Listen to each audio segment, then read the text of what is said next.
Good evening. This is Dr. Bonsai, Dr. Bonsai's Ma'am Emporium, and I've got another quick one for you.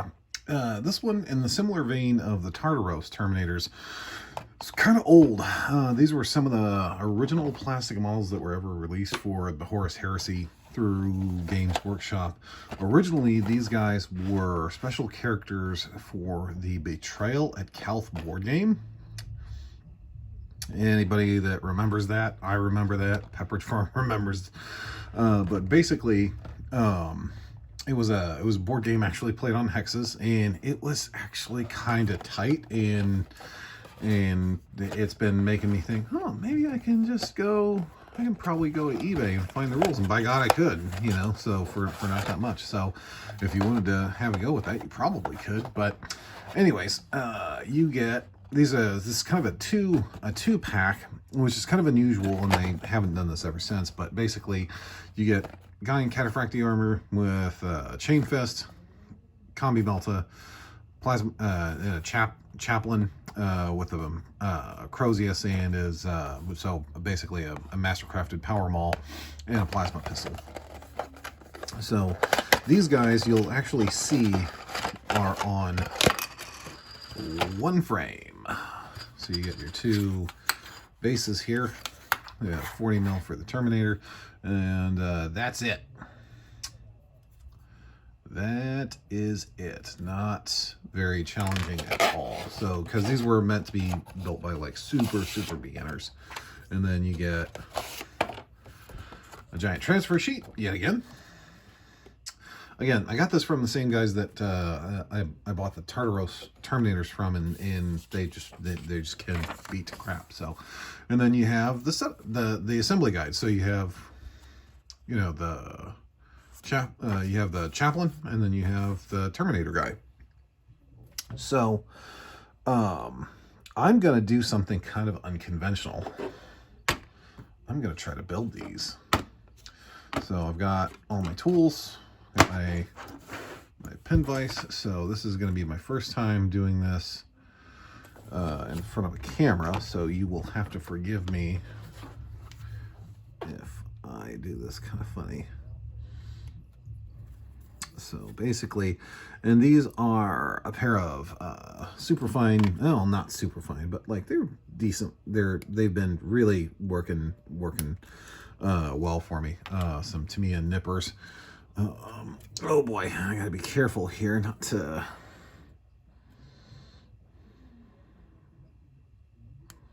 There we go. And I really love these. Like, man, I try not to spend... Here, I'm not gonna brutalize I'm just gonna use these old fellers here. There we go. And then try to get, and then kind of go in close. Hopefully I didn't cut something off that I needed there. Yeah, I don't think I did. Yeah, it's just, whew, man, that mold, or that lug from where, so that's going to require some trimming. So basically, what I was saying is that these have been kind of a game changer because they're super fine, and they do these really precise, clean cuts. And then do that, and then we'll do that, and do that, and then. So this is the other thing about these GW sprues. Sometimes you really have to maneuver your tools around them to make sure that you're getting the best angle, and that you're not going to randomly chop off a giant chunk of detail. Okay, so there's that. And then this is the Meltagon. Boop. Boop. All right. Cool, I think. Okay, so that's that guy. So what we're gonna do is we're gonna go through and not looking. You'll notice that I'm not looking too much at the instructions on this one, just basically like, okay, yes, this is, I'm roughly doing it right. And these old kits, they have a lot of, you can see that kind of mold line right there. I'm going to try to, and of course it goes across the trim, but so you try to get as much of that as you can. And the nippers really help. So now what I'm doing is just scraping. So basically I'm taking, this is the other thing that I think GW has gotten good at, is that compared to these old kits, and when I say old kits, this is from 2016, so to give you kind of an idea of how quickly things in the GW world has progressed, compare this to almost anything that they're doing nowadays, and the fit is incredibly seamless. I need to have a quick file there. And just make sure everything's flat and flush. Then this big, I believe most of this will be hidden by, yep, so we're doing the dry fit, right? So we're not committing anything to glue yet. So we're doing the dry fit, and then that's how it fits together. So you see how there's like, oh God, what am I gonna do with that? And it's just like, nah, it'll be all right, because these will basically cover most of it. So I'm going to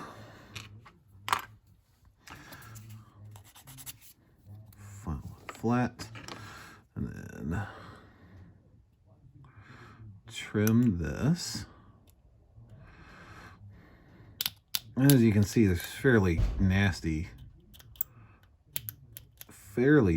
mold lines all around. And again, this is a function of the kit's substantial age, because it's 26. So this was made here. Let's see. Yeah, 2015. So these were 2015. So they're 8 years old. So I'm legitimately surprised that these mold lines aren't worse, like by a mile. All right, so we're gonna, there we go. All right. So the instructions are saying to actually put this together first, which feels counterintuitive.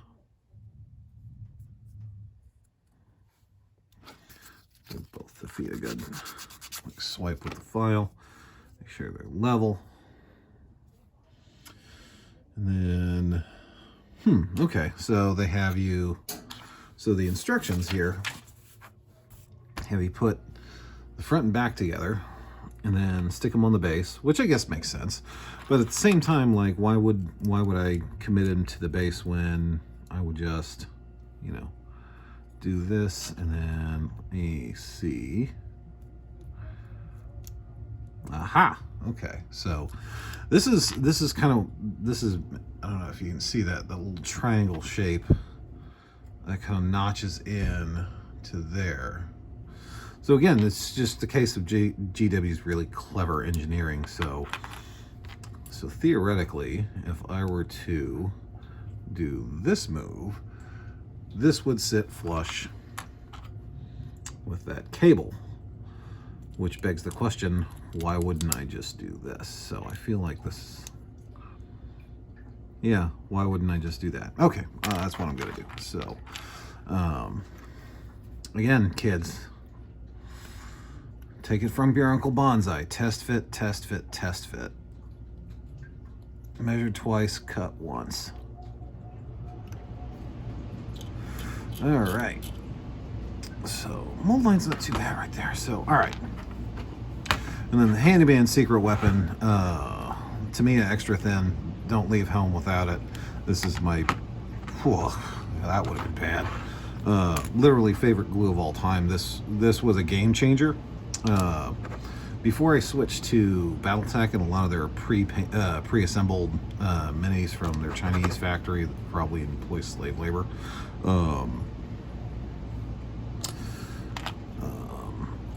I didn't have this, and I was just dealing with like the standard crappy gummy glue.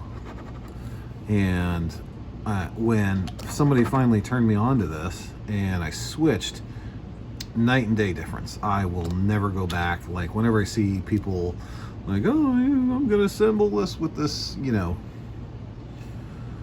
testers or, you know, Model Master or whatever. I think Model Master is actually made by Tamiya, but like the big thick gloopy gloppy stuff, and I'm just like, no, why would I do that? Uh-oh. The designers may have outsmarted me here. Or have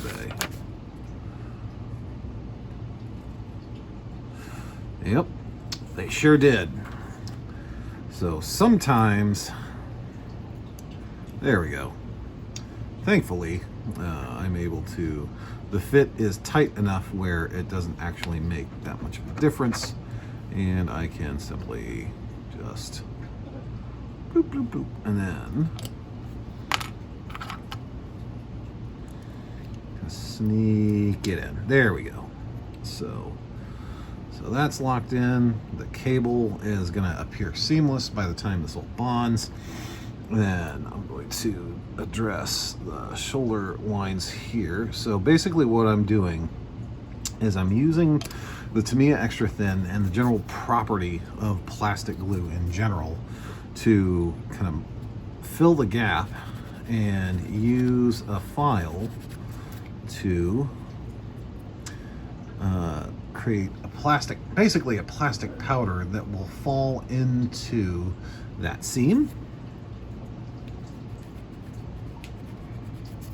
and make it largely disappear. Now it's kind of awkward on this one because of the arm position, so that one's going to have to be good enough, and I believe that's going to be covered for the most part by the shoulder pads. Yep, it sure will be. So mostly can't be seen. So, but in that case, all you have to do is you take your knife and basically the metal or the plastic shavings, if you will fall into the crack and do that pre-fill job for you. So let's go ahead and cut injection nubs off this, because there were some pretty gnarly ones.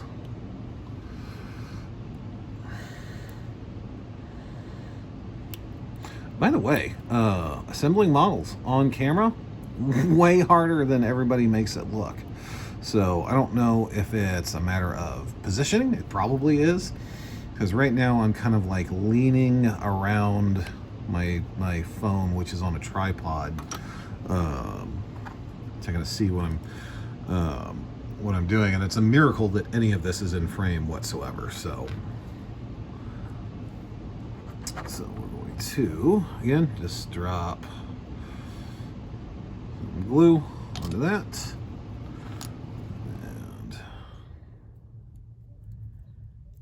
Oop, backwards. There we go. And then just some little added safety, drop it in that gap right there. And then that's job's a good one. So we'll just, now something that I think is under discussed is proper barrel drilling etiquette. So what we're going to do is we're going to find the center, just like right there, I think. Oh God, that's not even close. All right, I'm gonna have to take this off camera for a second.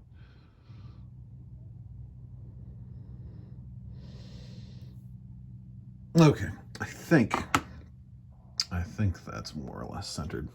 You can take your pen vise And you use the little stabby hole that you drilled with your knife. And you just work it through until you get kind of beginning of an opening. So for this, I'm going to have to widen this with my knife, which is probably hobbyist malpractice because it's fairly fresh blade, but you know, so it's kind of good enough.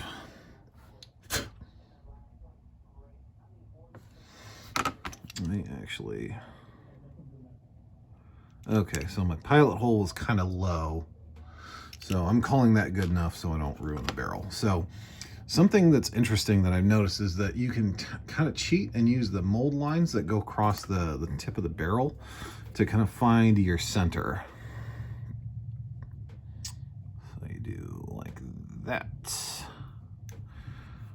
And that's pretty, looks pretty good. Now we want to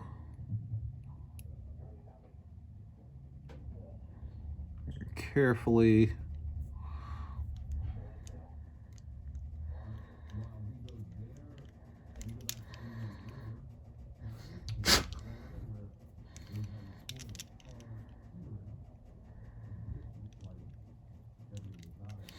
all right.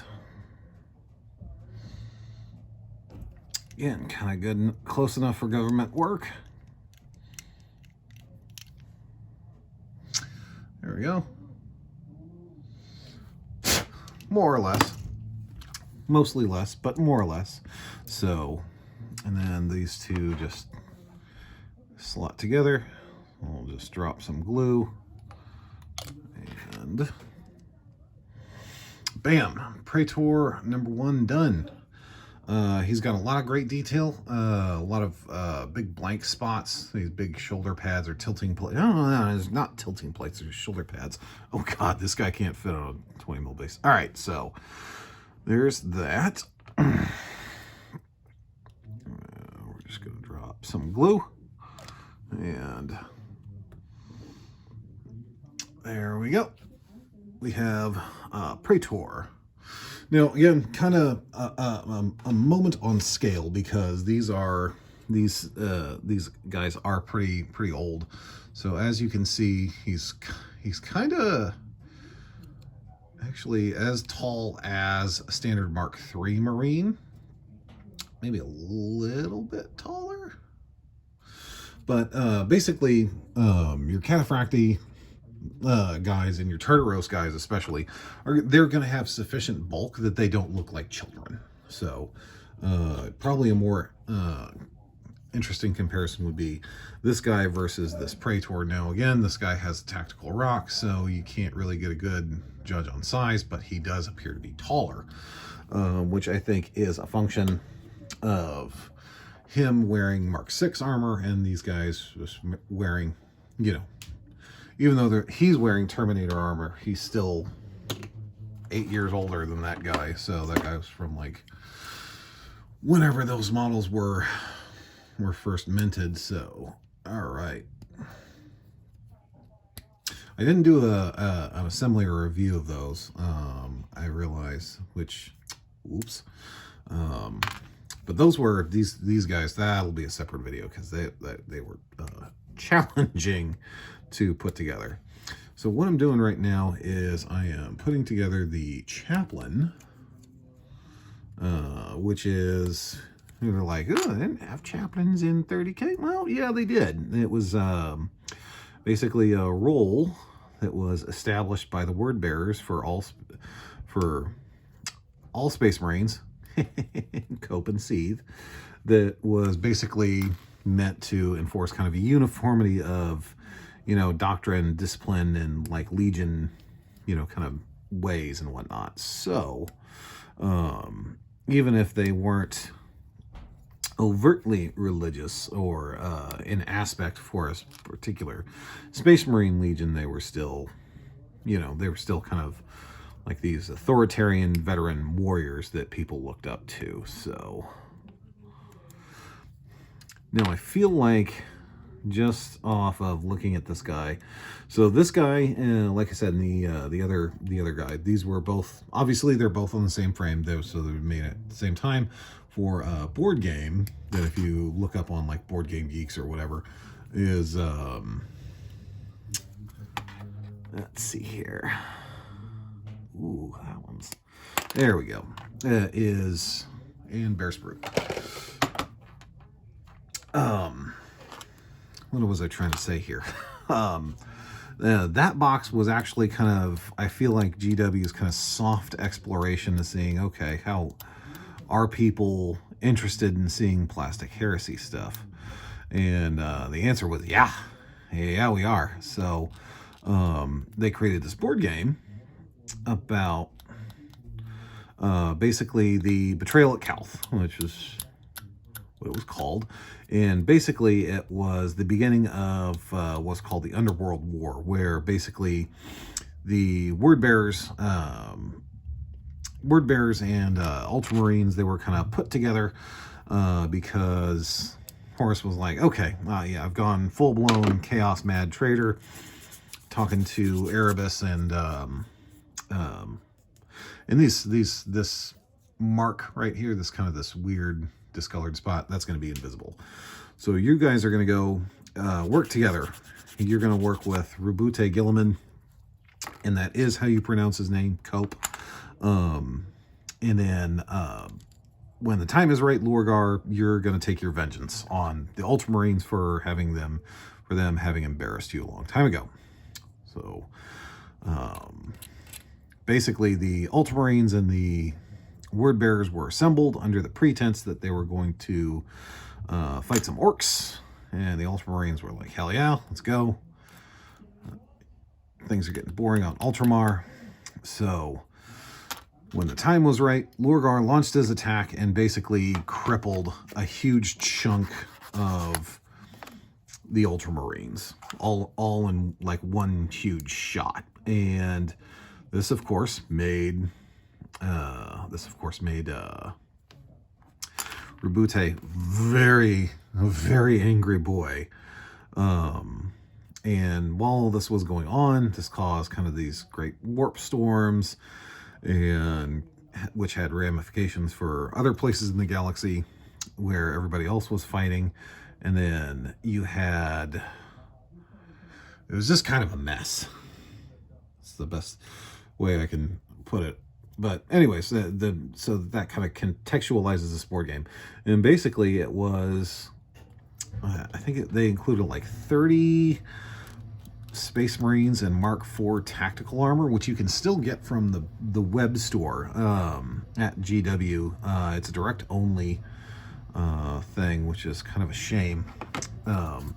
Well, I say shame, but at the same time, like, I don't know if they are going to take those miniatures and redo them in Mark IV, because a lot of the latest Chaplain consoles, a lot of the latest Praetor consoles that they're doing in resin, they're actually wearing Mark IV plate. So I'm sure that's probably going to be on the horizon at some juncture. So you had two sides, the Word Bearers and the Ultramarines. The Ultramarines guy was actually this guy, and the Word Bearers was the Chaplain, duh.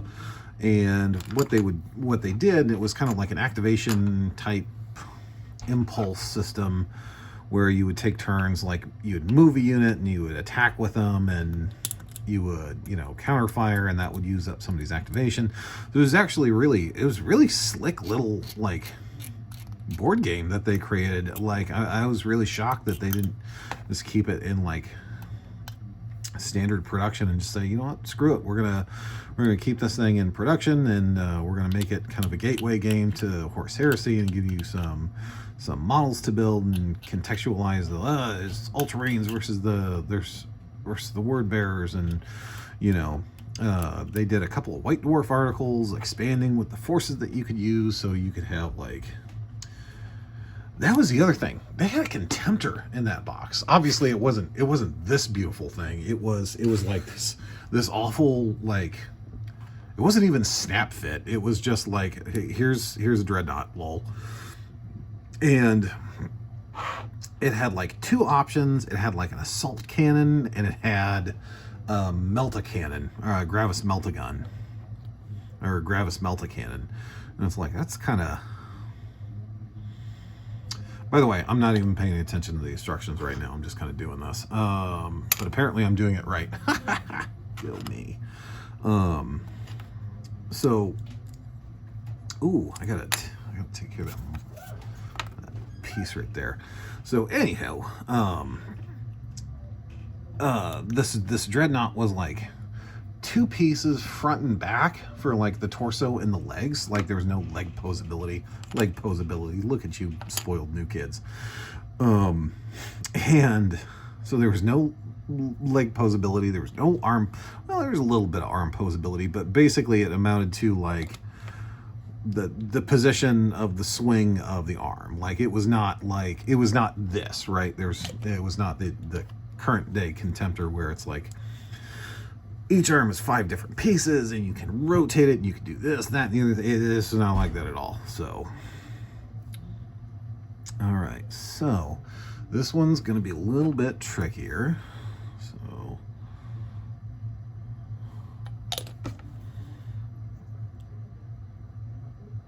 because it's kind of a non-uniform smooth surface. So you want the plastic to kind of fall into the gaps. Make it nice and smooth as a baby's behind. All right, look at that. One of my favorite modeling tricks once I've learned it, it was, when I learned it, was fantastic. Because it's easy. Now for this one, there's no help in that. I'm gonna have to break out this stuff. By the way, if you don't have this, get some, and you build plastic models. This is some good shit. So, all right. So, yeah, and we'll just go right down. Oh, right down the line. There we go. A little bit on the wrong part of the road, but the good thing about this, to me, a plastic glue, as long as you don't touch it, it'll dry kind of shiny, but it will not negatively impact. Well, look at that. That mold line really is trying to disappear on us, so I'll just drop some more in there to encourage that. All right, so there's that, and then obviously we want to draw his.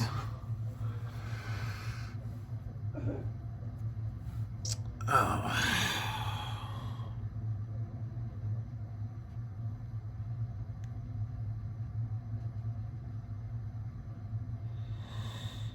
Yeah, I screwed this up a little bit, but that's okay. I think I can salvage this.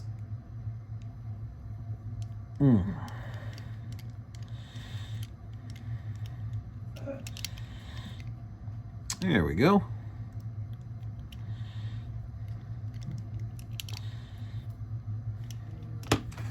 There we go.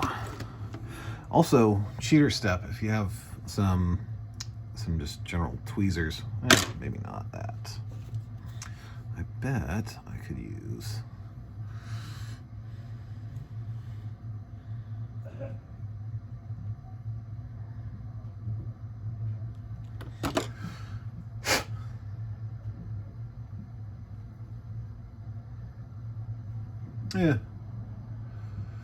it's a little whopper job, but just work that.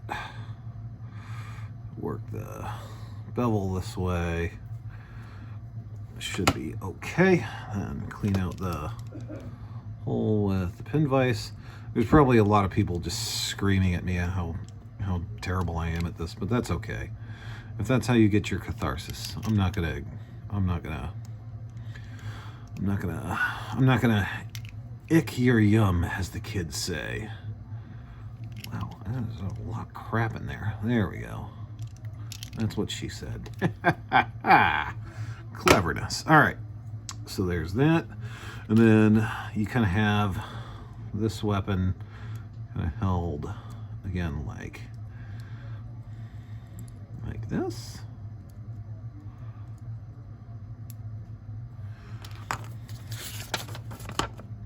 Help me out here. All right. Okay, so it shouldn't. Yeah, so you see that kind of plate there. So I'm gonna mess myself up. Did I mess myself up?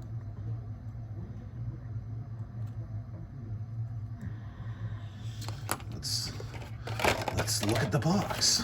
So, oh, it's he's kind of got it like tucked behind his. Yeah, the hell was I supposed to know that? I look at the instructions. What are you, crazy? All right, so, aha. Now, that's the other thing about these GW stuff. See that? It's just holding. Oh, that's too much. So I'm gonna drop that in there, and that's gonna lock that joint in. All right, and we have Chaplain. For the good guys, that's a good thing. For the bad guys, that's probably a good thing, but it's in the service of Dark God, so it might amount to a wash. It's 40k. It's Warhammer after all. So there's that. Oop. As you can see, not very stable. So there's that, and he is. Whew. Crap out of my thing here. So there's that, and then so there he is.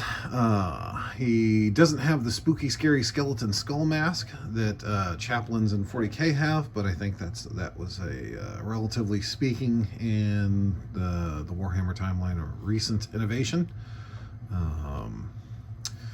Looks really good. Looks really good next to his partner that comes on the sprue. So you've got, you know, a handy dandy.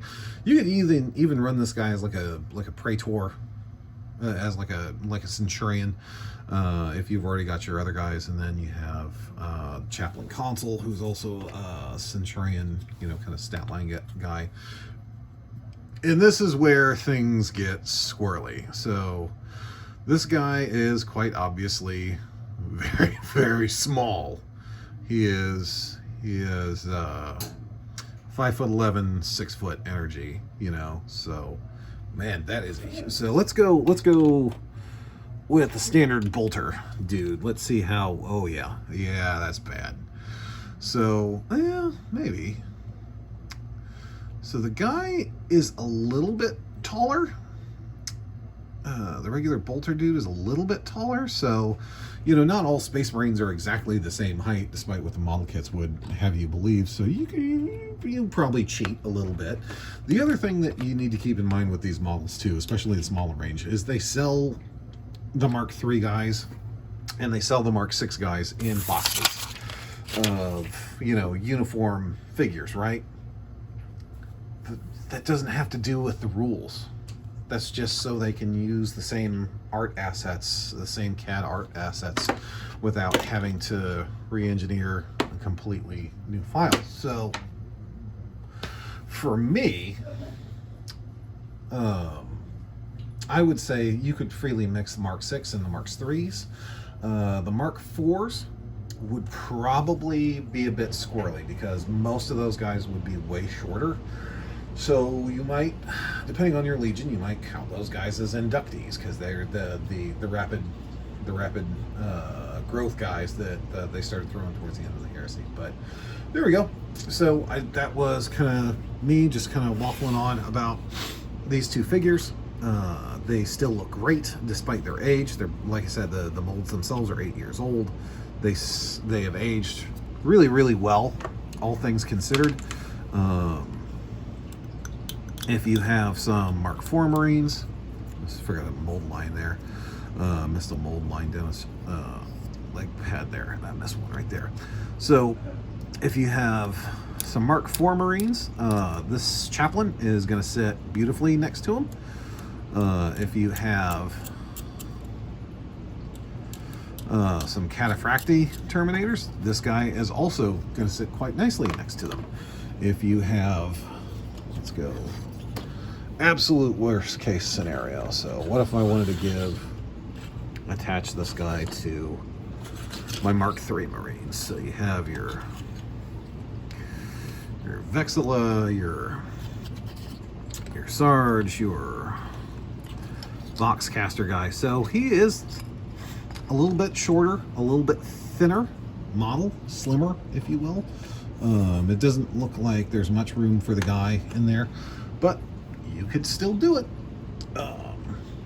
There's nothing in the rules say you can't. It's not like you have to go out and you have to bash your own Mark III or Mark VI Chaplain if you don't want to, because you don't have to, because it's not a rule. So there you go. I hope this was useful. Also a note on price: GW is selling these this combined box of two dudes for 55 USD. Don't pay that. Don't do it. That's too much. That's stupid. I had a real hard time buying these for 20% off, swallowing that cost, but I did it because I really like these models, and I had them once before when I was a youngin', and wanted to have them again. So there we go. Hopefully this review was useful, and I hope you guys enjoyed watching me build and waffle on about these. Have a great day.